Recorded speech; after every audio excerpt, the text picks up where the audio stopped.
June 21st, 1941. 9 in the evening. On the western bank of the Bug River, a German soldier strips off his uniform, slips into the dark water, and swims east. His name is Alfred Liskow. He is a communist, a factory worker from Bavaria, and he is crossing into the Soviet Union to warn them. The attack begins at 4 in the morning. He knows this because he has been told. He is giving them the day, the time, and his own life as proof. Soviet border guards pull him from the river. They radio their headquarters. The message travels up the chain of command. It reaches Stalin. Stalin dismisses it. Liskow is still being interrogated when the guns open. June 22nd, 1941. 3 in the morning. Along a front that stretches 1,800 miles, from the Baltic Sea to the Black Sea, 4 million men wait in the dark. The German assault troops lie in fields, in tree lines along the riverbanks. Officers check their watches. Engines are cold. The summer solstice, the longest day of the year. Dawn is not far. This is not a story that begins in June of 1941. The roots go back further, to a prison cell in Munich, to a manifesto written in 1925, to a man who had decided, long before he held any power to act on the decision, exactly what he intended to do. Adolf Hitler's Mein Kampf is many things. It is also a planning document, the destruction of the Soviet state by military force, the seizure of Eastern land as Lebensraum, living space for German settlement. The characterization of Eastern Europeans as subhumans whose territory Germany had a civilizational right to take. None of this was hidden. All of it was there, in print, and for anyone willing to read it. The Molotov-Ribbentrop Pact of August 1939, the non-aggression agreement between Nazi Germany and the Soviet Union, appeared to contradict this entirely. It did not. Hitler regarded it from the moment of signing as a temporary maneuver, a way to secure his eastern flank while he dealt with France. A placeholder. France fell in 6 weeks, and then, while French roads were still blocked with refugees, while the Wehrmacht was still counting its prisoners. In July 1940, Hitler made his decision. The Soviet Union, the following year. His advisors warned him, Germany could not fight a war on 2 fronts. The Great War had proved it. Britain had not been defeated. He would be strangled from east and west. Hitler believed he could neutralize the East before the West became a problem. And he believed this with the certainty of a man who had not yet been wrong. On December 18, 1940, he signed Führer Directive No. 21. Its language was unambiguous. The German Wehrmacht must be prepared to crush Soviet Russia in a quick campaign. Not a prolonged campaign, not a difficult campaign, a quick one. 3 months before the first German soldier crossed the border, Hitler signed the Barbarossa Decree, authorizing German soldiers to execute Soviet civilians without prosecution. The criminality of what followed was not improvised in the field by men under stress. It was written into the plan before the plan began. Franz Halder, the meticulous, bespectacled head of the Army General Staff, but the man who kept the most exhaustive diary in the German officer corps, had his own staff draft the Commissar Order and the Barbarossa Decree both. The paper trail of a war of annihilation runs directly through the man who kept the records. By June of 1941, Germany has assembled the most powerful invasion force in human history. 3.5 million soldiers, 3,000 tanks, 7,000 artillery pieces, 2,500 aircraft, 3 army groups stretched across the eastern frontier. Army Group North under Field Marshal Wilhelm Ritter von Lieb, pointed toward Leningrad. Army Group Center under Field Marshal Fedor von Bock, aimed like a spear at Moscow. Army Group South under Field Marshal Gerd von Rundstedt, driving toward Ukraine and the oil. Rundstedt is 66 years old, and he has seen enough of war to distrust its certainties. Before the invasion, he asks Hitler to his face, "Have you weighed up what you're undertaking in an attack on Russia?" The answer Hitler brings to June 22nd is the answer he has always had. "We have only to kick in the door," he tells his associates, "and the whole rotten structure will come falling down." He has believed this for 20 years. He has never had a reason to doubt it. That is the problem.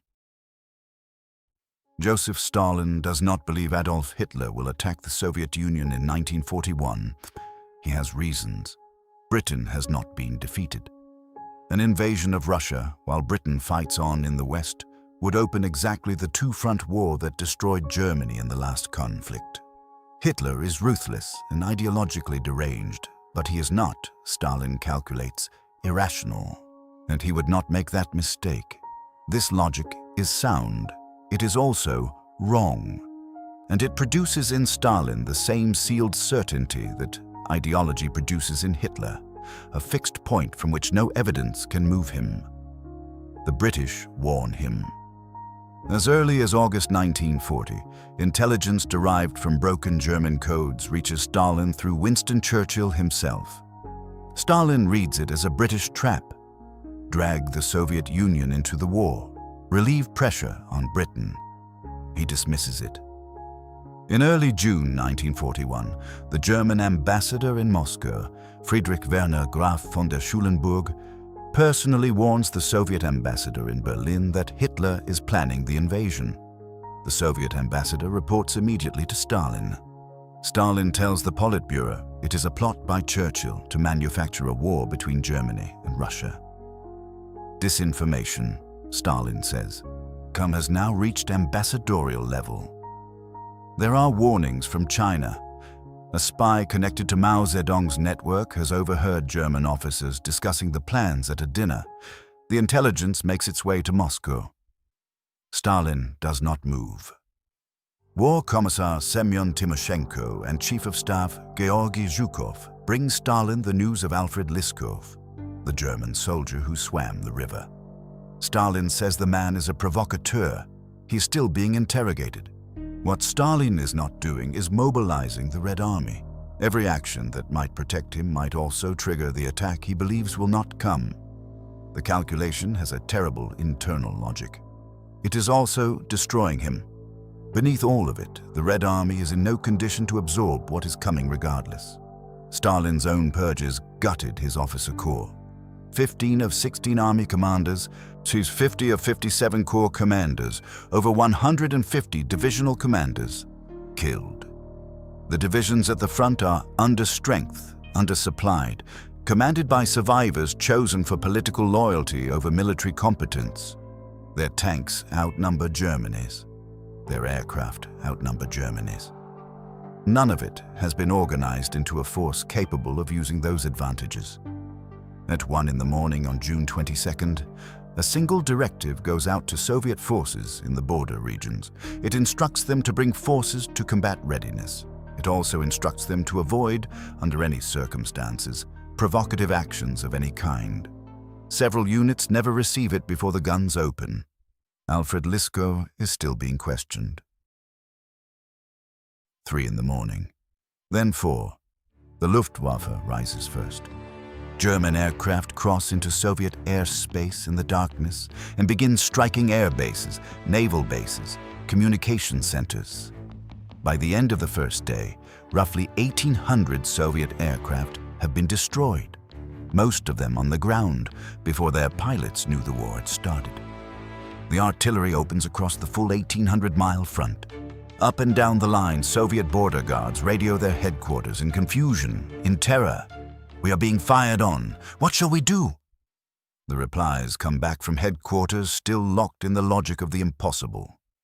"You must be insane." 6 hours after the attack begins, Germany formally declares war on the Soviet Union. It is Vyacheslav Molotov who speaks on the radio that morning, not Stalin. In the large cities, loudspeakers in the streets carry his voice, and his closing sentence will be printed on propaganda posters within days. "Our cause is just. The enemy shall be defeated. Victory shall be ours." The man who led the Soviet Union is not there. General Dmitry Pavlov's Western Special Military District. The sector that absorbs the direct blow of Army Group Center ceases to function as a coherent military organization within hours. On June 30th, Stalin relieves Pavlov of command. On July 22nd, Pavlov is tried and executed alongside his staff on charges of cowardice and criminal incompetence. This is Stalin in his most characteristic mode: catastrophic failure absorbed, deflected onto a subordinate, and converted into a demonstration of consequences. Then Stalin himself disappears. For 11 days, the leader of the Soviet Union is absent. But while his country burns, while German panzers drive 200 miles in a week, while the Luftwaffe owns the sky, while the largest army in the world disintegrates under the speed and violence of the blow, Stalin is at his dacha outside Moscow. When members of the Politburo arrive to find him, Stalin reportedly believes they have come to arrest him or to shoot him. They have not. They have come to ask for his leadership. On July 3rd, 11 days after the invasion he refused to prepare for, Stalin speaks on the radio for the first time. He addresses the Soviet people as brothers and sisters, as my friends. He asks, how could it have happened that our glorious Red Army surrendered a number of our cities and districts to the fascist armies? He does not answer his own question. By the time Stalin speaks, the Heinz Guderian's 2nd Panzer Group has been at war for 11 days and covered more ground than most armies travel in a campaign. Guderian is 52 years old, stocky and broad-faced, typically photographed, leaning forward over a map board from the turret of a command vehicle, dust on everything, Knight's Cross at his throat. He wrote the book on armored warfare. Literally, his Achtung Panzer, published in 1937, caught Hitler's eye, and the doctrine it described became the instrument of France's defeat.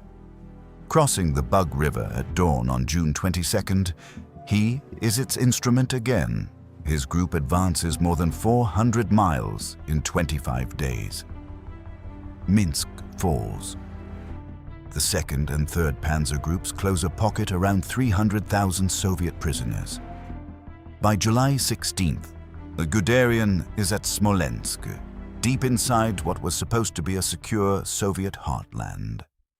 Hitler orders the panzers to halt and wait for the infantry to catch up. Guderian reports his continued eastward advance as a reconnaissance in force. He does not halt. Germany's greatest panzer commander has decided the order is wrong.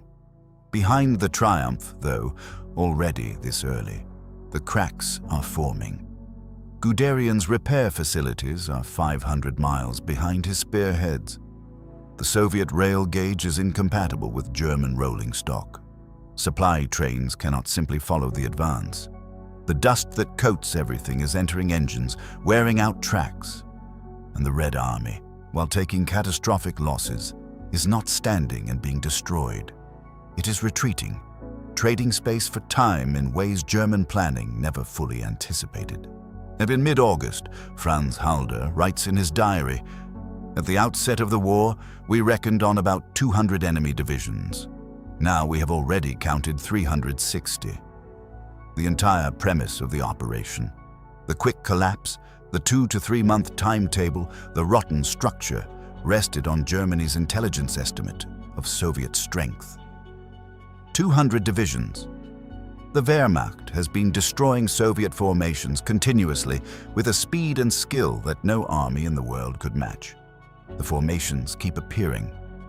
On June 22nd, the 2nd Strategic Echelon, 57 Soviet divisions still mobilizing, still under strength, invisible to German intelligence, was already there. Not at the front, not able to stop the initial blow, but there, assembling in the shadows while Germany's attention was fixed on the carnage at the border. The German ground forces did not discover most of them until they physically ran into them. Germany thought it was destroying the Soviet army. It was destroying the Soviet army's first layer. August 1941. The panzers have been at war for 7 weeks. They have traveled hundreds of miles, taken hundreds of thousands of prisoners, and won engagements that military historians will study for a century. Germany is not winning fast enough. The generals know this. Bock, Halder, Guderian, the men who have been fighting the campaign, want one thing: Moscow. Not for prestige, for everything Moscow represents militarily. The communications hub, the transport center, and the bulk of remaining Soviet forces massed before it. One more decisive blow in the right place before the weather turns. Hitler will not hear it. Leningrad first, says the Donbass second, Moscow third. The argument burns through August. Weeks pass. The panzers sit. Fuel is consumed without progress. Autumn is no longer a distant abstraction. It is a date circled on every calendar in every operations tent on the Eastern Front. Bock and Halder decide to send their most persuasive advocate directly to Hitler's headquarters. They choose Guderian, the man who defied Hitler's halt order, the man of aggressive convictions, the man who believed in momentum above almost everything. He goes as their champion for Moscow. He comes back a convert. This is the campaign's great human mystery, and the historical record does not fully resolve it. Guderian, who left with the general's argument burning in him, who had weeks earlier secretly broken Hitler's orders because he believed momentum was everything, returns from headquarters, supporting the Kiev diversion. Halder is contemptuous. Bock is contemptuous. Guderian becomes, in the space of days, something close to a pariah among the generals who sent him. What happened in that room? Hitler's capacity to overwhelm individual interlocutors, the certainty, the force, the sheer directional weight of a man who had never admitted doubt, is documented in account after account. Whether Guderian was convinced or capitulated or calculated something the others could not see, his memoirs do not say plainly. The question remains open. The panzers go south. The Kiev encirclement is the most spectacular tactical achievement of the entire campaign. Guderian drives 600 kilometers south. Now the 1st Panzer Group swings north to meet him. The claws close east of Kiev on September 15th. 4 complete Soviet armies encircled and destroyed. Nearly 700,000 Soviet prisoners, the largest encirclement in the history of warfare. Germany celebrates. Rundstedt, watching from Army Group South, does not celebrate. The vastness of Russia devours us. The panzers that drove 600 kilometers south now need to drive 600 kilometers north and then continue east toward Moscow, with the autumn rains already beginning. The weeks burned in argument, the fuel burned in the diversion, the mechanical wear on machines already running beyond their design tolerances. None of it comes back. The margin that might have existed in August does not exist in October. October 2nd, Operation Typhoon, the final drive on Moscow. The Guderian's group turns back east. The advance opens with another massive encirclement at Vyazma-Bryansk. 600,000 more Soviet prisoners. German officers studying their maps believe Moscow is days away. Then the Rasputitsa arrives. The autumn rains turn the unpaved roads of the Soviet interior into mud. Not difficult mud, but bottomless mud. Tanks throw their tracks. Supply columns sink to their axles. The Wehrmacht's entire logistical architecture, designed for Western European roads, collapses in slow motion across hundreds of miles of Russian countryside. The army that covered 400 miles in 25 days is measuring progress in hundreds of yards per day. Then the cold arrives behind the mud. November. The ground freezes hard enough to move again. The panzers push forward. Exhausted, is running on will and dwindling fuel, dressed in summer uniforms because nobody in German planning believed the war would still be happening in winter. The campaign was designed to end before any of this became relevant. The men are wearing the wrong coats because the plan was wrong. By late November, German officers on the outskirts of Moscow can see the Kremlin's spires through their binoculars, 20 miles from the objective of the largest military operation in history. Guderian's 2nd Panzer Group has 21% of its original tank strength operational. December 5th. Stalin moves. What Germany cannot know, what its intelligence has not detected, is that Stalin received word from a spy named Richard Sorge, operating in Tokyo, that Japan would not attack the Soviet Union's eastern flank in 1941. Stalin chose to trust this intelligence. He stripped the Siberian military districts and transferred fresh divisions west, men trained in winter conditions, equipped for winter temperatures, fed and rested and ready. Over 500,000 fresh troops before Moscow. Germany has no equivalent reserve. It has never had one because the reserve was never part of the plan. The plan was over in 3 months. The man who dismissed 10 warnings about Germany trusted one piece of intelligence about Japan. It saved Moscow. The Siberian divisions attack on December 5th and drive the German line back more than 200 miles. Guderian records the winter in his diary. Temperatures of -36 degrees. Our men just stand about miserably burning the precious petrol to keep warm. Sentries found frozen solid at their posts. Literally frozen to death, he writes, at their positions, where they were left standing. Men dying, he records, performing acts as ordinary as their natural functions, killed by cold so severe it made no exceptions. On Christmas Day, 1941, Guderian is relieved of command. December 5th, 1941 formally ends Operation Barbarossa. The accounting begins.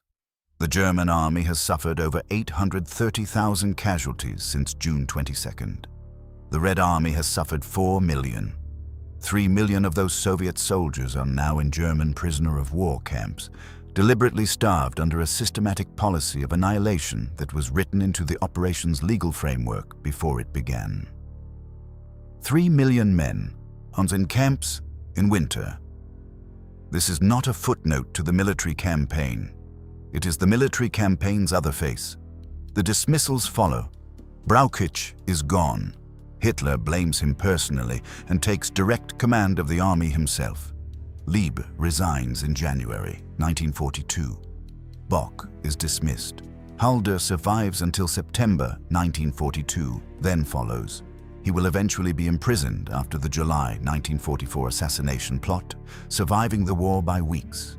Fedor von Bock, dismissed and reinstated multiple times for disagreeing with Hitler, dies on May 4, 1945, 4 days before the German surrender, killed in a British air attack. The strategic picture that emerges from Barbarossa's failure is stark. After December 1941, German forces can no longer attack along the entire Eastern Front simultaneously. Case Blue in 1942. Kursk in 1943, and each subsequent operation carrying Germany further from any possibility of decisive victory. The war Hitler launched to avoid a two-front struggle has become the two-front struggle amplified. Britain still fights in the West. The Soviet Union, instead of collapsing, has hardened. In December 1941, the United States enters the war. The door that was supposed to fall when kicked has instead caught Germany's fist. 2 men, the largest border in the world between them, each holding a certainty so absolute that no evidence could challenge it.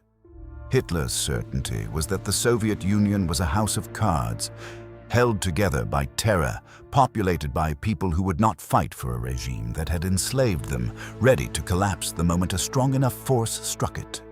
20 years of ideology, compressed into a military directive. Though Stalin's certainty was that Hitler was too rational to open a two-front war while Britain remained undefeated.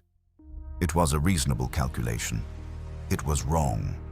Hitler was wrong about what the Soviet Union was. Stalin was wrong about what Hitler was. In the space between those two certainties, in the gap between a German ideologue's fantasy and a Soviet dictator's miscalculation. 25 million people died, military and civilian, Soviet and German, and the nationalities of every occupied territory between them, perhaps half of everyone killed in the entire Second World War. The Eastern Front that Barbarossa opened ran for nearly 4 more years after December 1941. It ended in the ruins of Berlin. Stalin learned from the catastrophe he helped create.